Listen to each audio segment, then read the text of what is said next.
How's it looking, John? Is it going out live? You're live and direct. Wow, man. Live, man. I remember when I used to do the lottery show with Eamon Holmes, the bloke used to say to me, Grant. Live. No, really? Oh, sorry, I always had. Okay. Well, hello everyone. Thanks for watching another edition of LCDC TV. If you've been watching the earlier stuff we've been putting out on Twitter, we've been over at Aldgate, Uber Towers, as it's affectionately known, with Bullet, who are going to be taking a class action against Uber for the taxi trade, regarding the way that Uber was allowed to operate illegally, I believe between 2012 and 2018, when the drivers were taking the bookings directly. Effectively. Yeah. And nothing ever happened. I mean, never had the licences was always revoked by TfL. Well, they were given enough evidence, namely the club highlighted numerous times, didn't we? The bookings were going direct to the driver, he was getting backfilled, etc. There was circumstantial evidence in places like Toronto and Edmonton where there was affidavits to say that they were accepting the booking. So basically, and what TfL, even though they had this information, they left the evidence. They had it, but what they done, they didn't go and revoke or suspend their licence. They waited until the refusal hearing. And once the refusal was come, then they brought it up. And they were minded to conclude that their bookings were unlawful and it was going direct to the passenger. But prior to getting to court, Uber changed their systems. The passenger gets a notification that the booking's been accepted by Uber London. They stopped other drivers in the area of their London region, other drivers from what were licensed under a different act, the 76 Act. They made them all go to London to get a London licence, so it effectively made that area only London drivers could to effectively take that job. But how long have they been operating like this then? They were licensed in 2012. First of all, they started off as a chauffeur, and even then they were using subcontracted drivers. It was a subcontract operation. It was when sort of Uber really got going in Uber X, which is round about the 14 time. That's when they took off. But because as we said today, what's important about the Bullet case is we all know and read and listened to the radio shows and read the national press, all what's gone on with Cameron, Boris and everything, right? But the damage that was done to the cab trade... Oh, it's immense. We've never recovered, and I don't think we ever will recover, because we've had this global company, disruptor, invade London. That's what they've done. They've come and invaded London at the time with government assistance, government lobbying, TfL, our regulator who should have been there to safeguard the industry. And not us only, but the two-tier system. Oh, not just us. It damaged private eye trade. Yeah. It damaged everyone. They're called disruptors, aren't they? Yeah. And they certainly did, but they were allowed to disrupt. And that is the whole problem. TfL never once stood their ground. No, and it's shocking. They took the easy option. And talking about being shocked, no wonder I spluttered over my cornflakes today. I see a tweet early in the morning saying that Uber have now been recognised. Is that the correct terminology? Yeah, GMB have been recognised by Uber as the union for, they've gone into partnership effectively.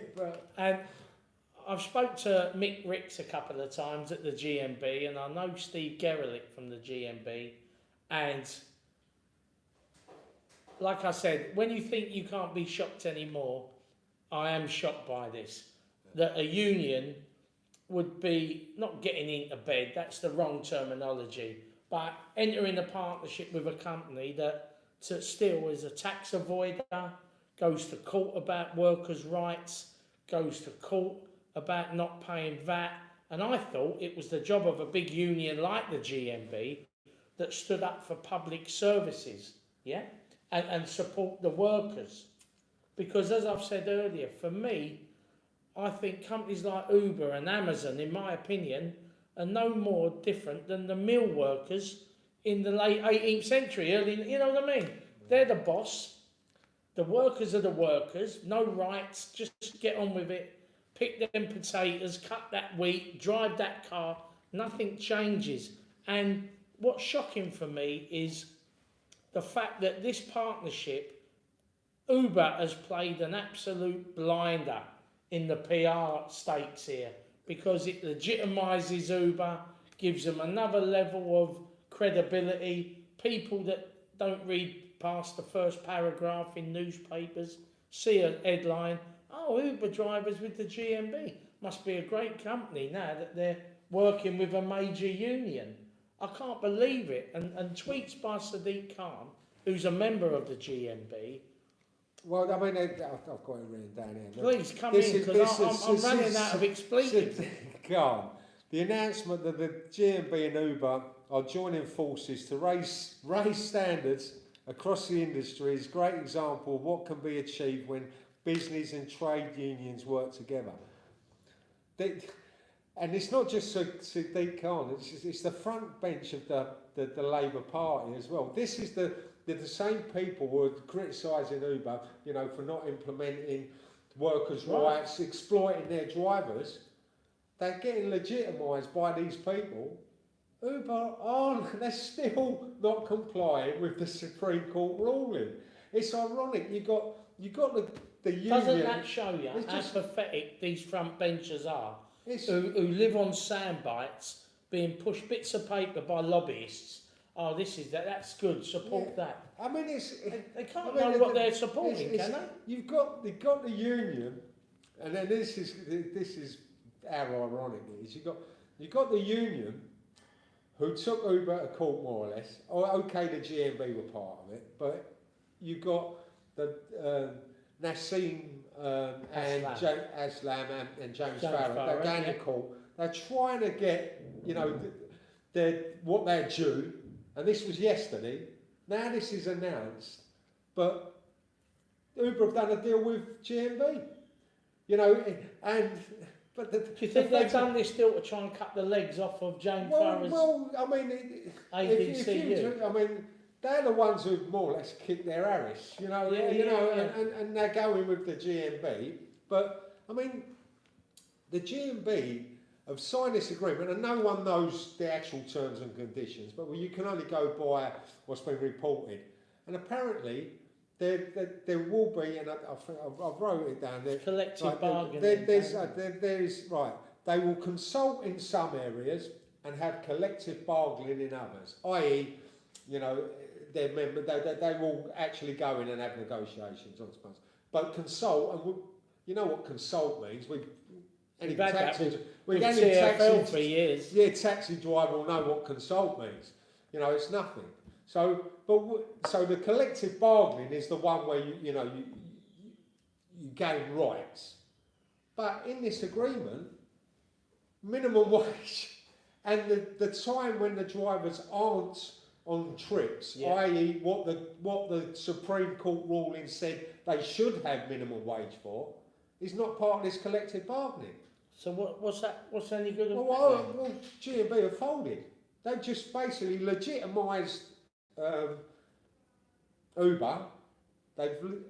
And everything that's gone on in the past. And now Uber are getting plaudits from the front bench of the Labour Party and our mayor. I'm so shocked, but it tells you everything about the world we live in now, where like the front bench of the Labour Party have just gone along with this Uber PR stunt, because that's what I think it is. It's a PR stunt to deflect from the Supreme Court hearing and the verdict, and it's like, no, we're really good guys, we want to work with a big union. And I don't know whether GMB in this of just literally, you got GMB, Unite, the RMT, they're all jostling, aren't they, for positions.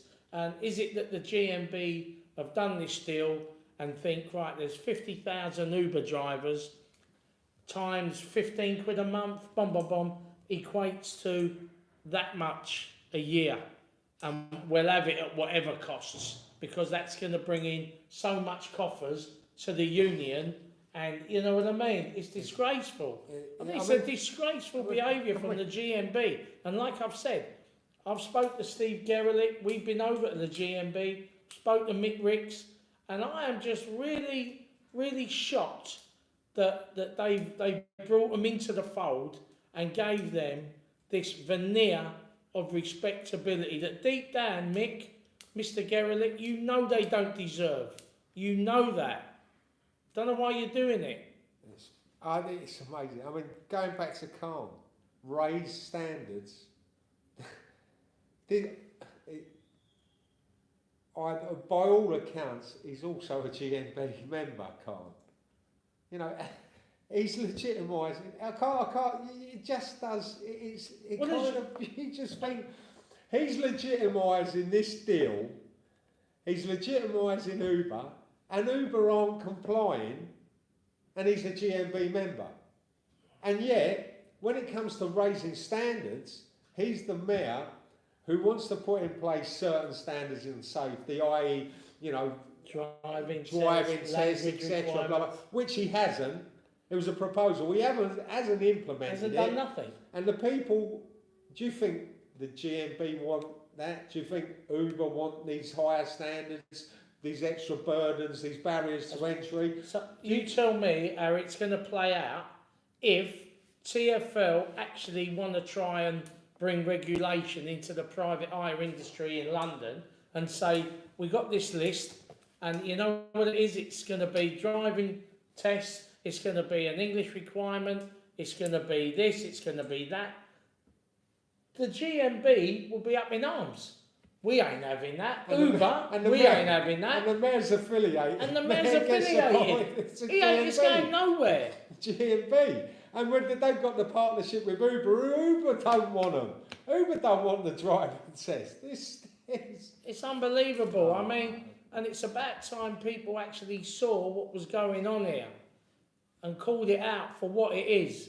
It's a sham. And shame on you, Sadiq. You've had the power. You brought in these taxi manifestos, private hire taxi changes. You've done nothing. Absolutely nothing. You know what I mean, Dan? Yes. And I've got a ADCU union put out a statement today.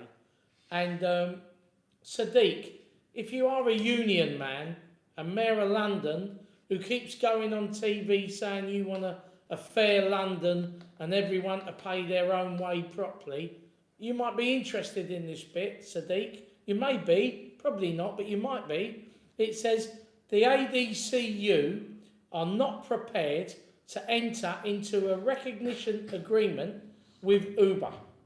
This is because Uber continue to violate basic employment law, such as the right to a minimum wage for working time and holiday pay, despite recent UK Supreme Court ruling.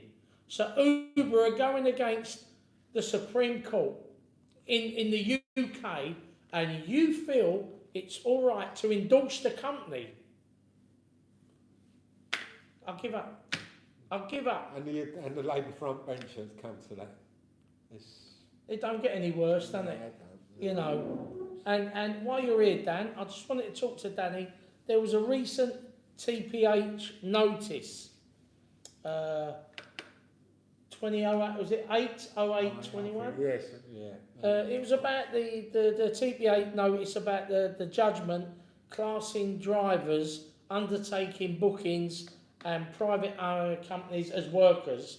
Yeah, and it was all about the contract between the driver and the operator. Is that what it was? Yeah, basically what Uber are seeking, they're going to, it's called a Part 8 claim, and basically what they're doing, they want to seek clarification, the sort of point of law.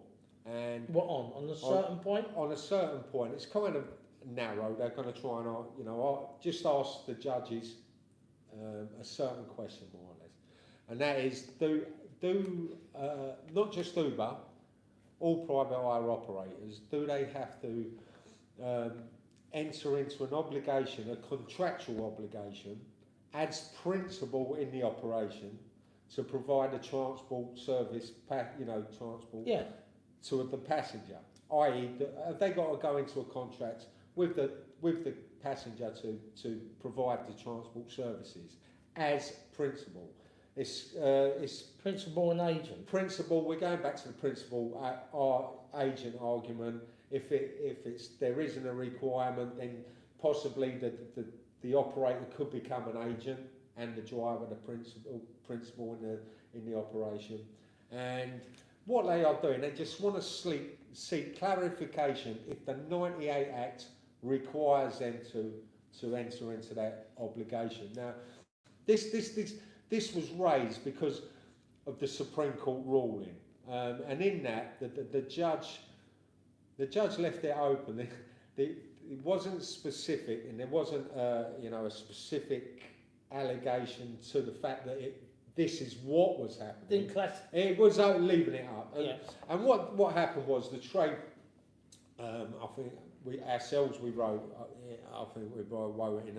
I think most people did, but it left it open to questions. And I'll read you out. This is the judge in the Supreme Court hearing. It would seem hard to avoid the conclusion that the driver, as well as Uber London, would be a person who accepts the booking by undertaking a contractual obligation owed directly to the passenger to carry it out. So it was opening it up to say, well, is the driver accepting the booking? Effectively accepting the booking. So in layman's terms, for drivers watching this, when you phone up a minicab firm and book a cab, they're saying is the contract between the passenger and the company, say Addison Lee or something, yeah? Who's providing it? Yeah, Who's or the driver. Who the driver.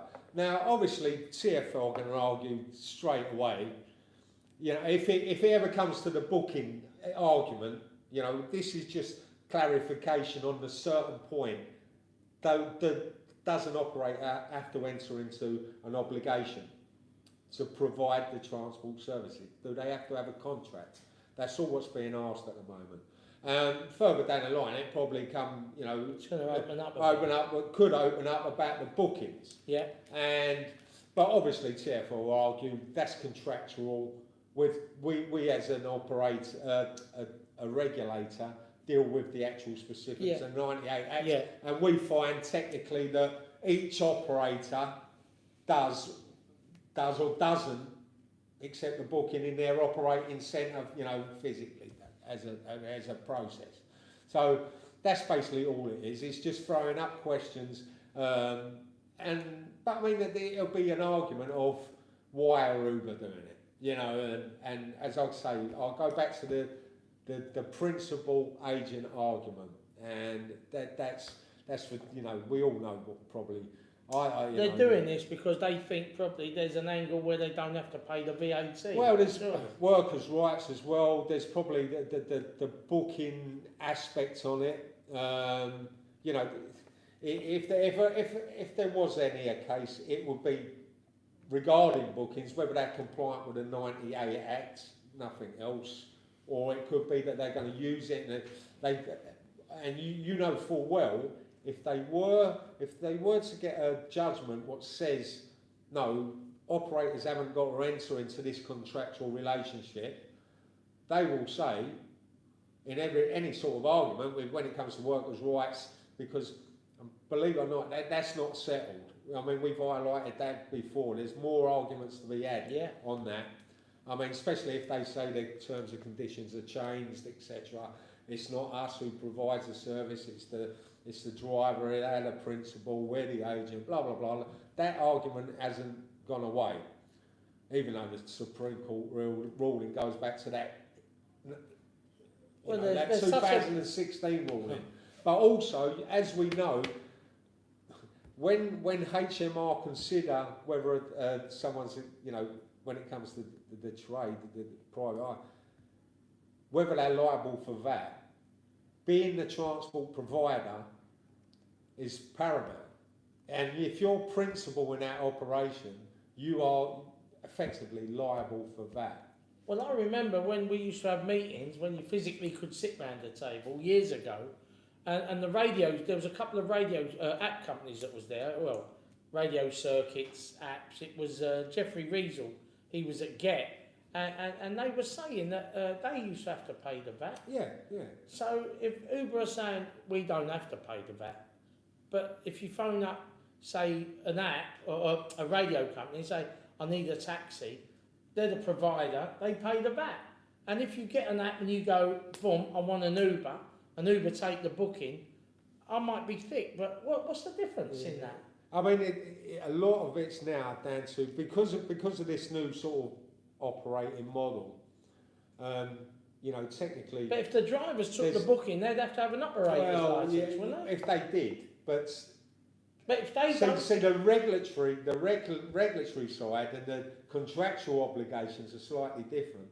There's a lot of these companies now who have these type of contracts where they say to the, if you download the terms and conditions and you read them, that a lot of these contracts state that, it's not us, Gov, you're entering into contracts with the driver. Yeah. He's the one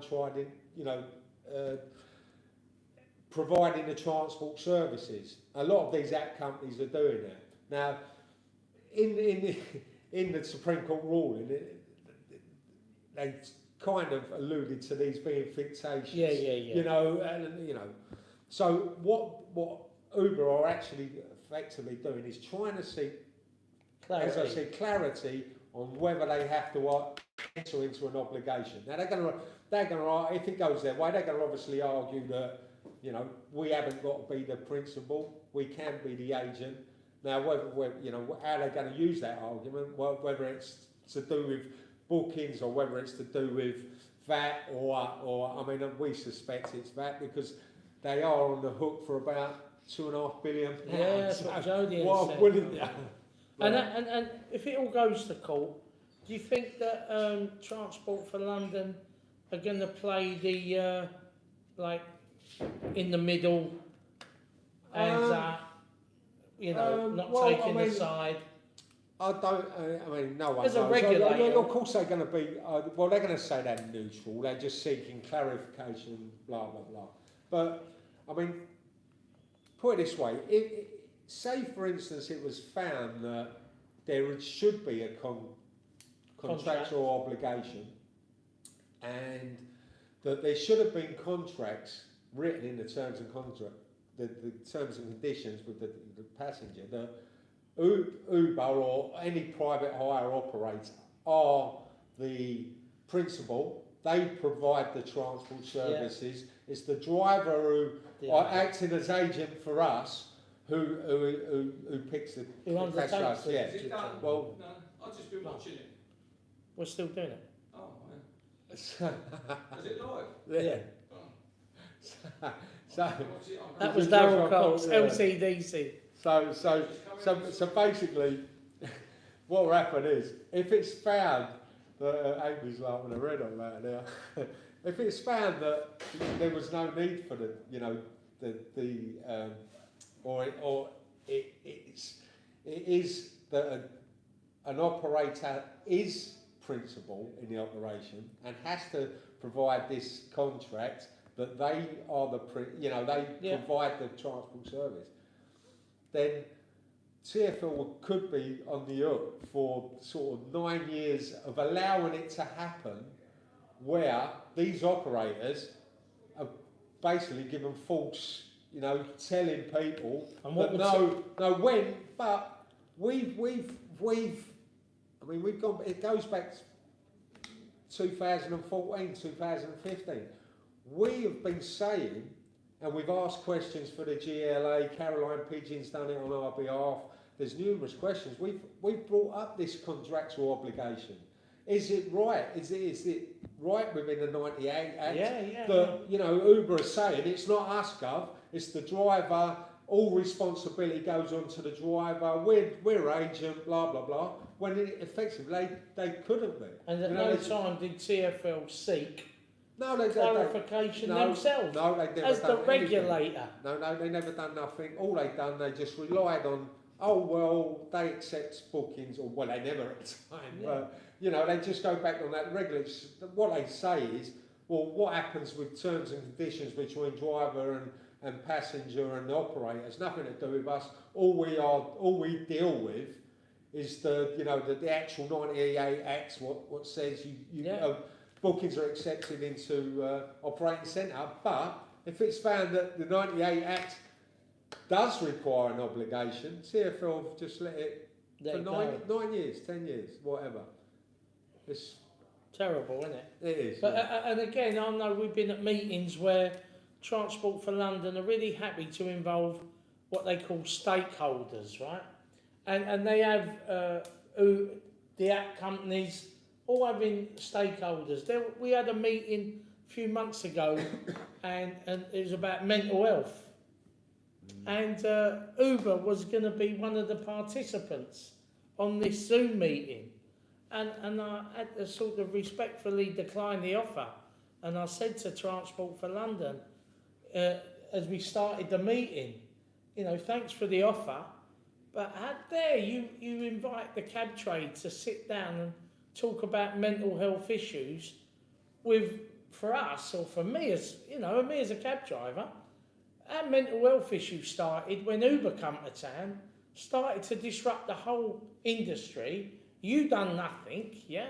Cab drivers can see you've done nothing, let it all go, and drivers are losing their houses, their marriages, their vehicles, and you want us to sit down with Uber management and talk about how we're going to be all, you know, happy-go-lucky now, and, you know, it's a disgrace, Dan. Mental well-being, I say. Yeah, well-being, I mean, it's terrible.